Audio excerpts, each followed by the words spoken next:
Hi. Hello. Hey, I'm Chloe. I'm the founder and executive director of Connected in Motion, and I'm really sorry to be missing today's sessions, but by the time you'll be watching this, I'll be 300 kilometers north of the Arctic Circle in northern Norway on a ski expedition. Zal and the think tank team asked me to record something, a story from my diabetes journey. So here it is.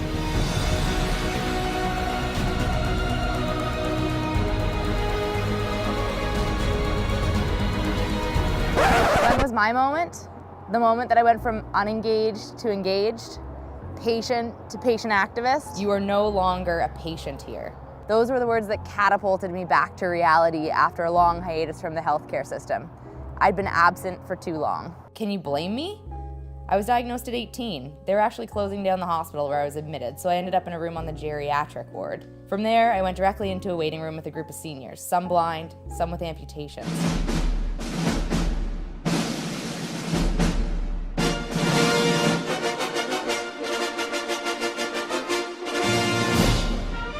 Welcome to diabetes.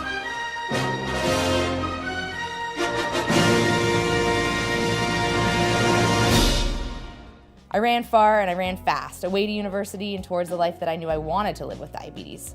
A healthy, happy, active, long one, with all of my limbs intact. I took that information that they taught me in the clinic and then I took charge in my own way. But at a point, things stopped working.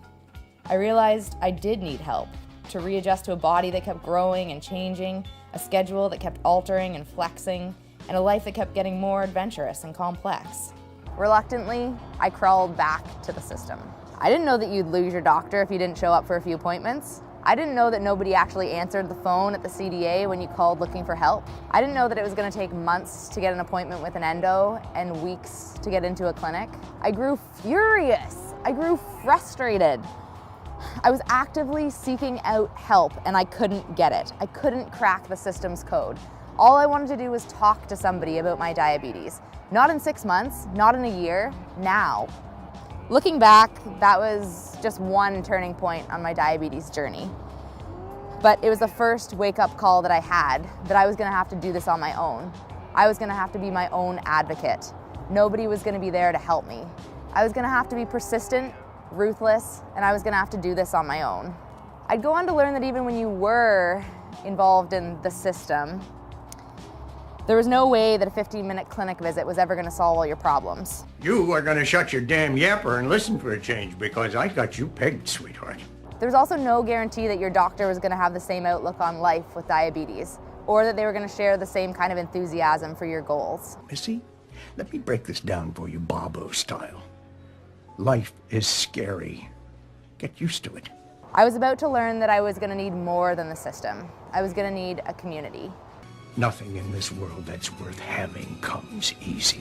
But that moment didn't happen until I was in Australia, on a bike, cruising down a red road with gum trees flying by me at 40 kilometers an hour as part of a pack of 20 other Type 1 cyclists. That was the moment that my life would change forever. That was the moment that I realized the power of community, the power of being surrounded with a group of like-minded people, the power of the slipstream.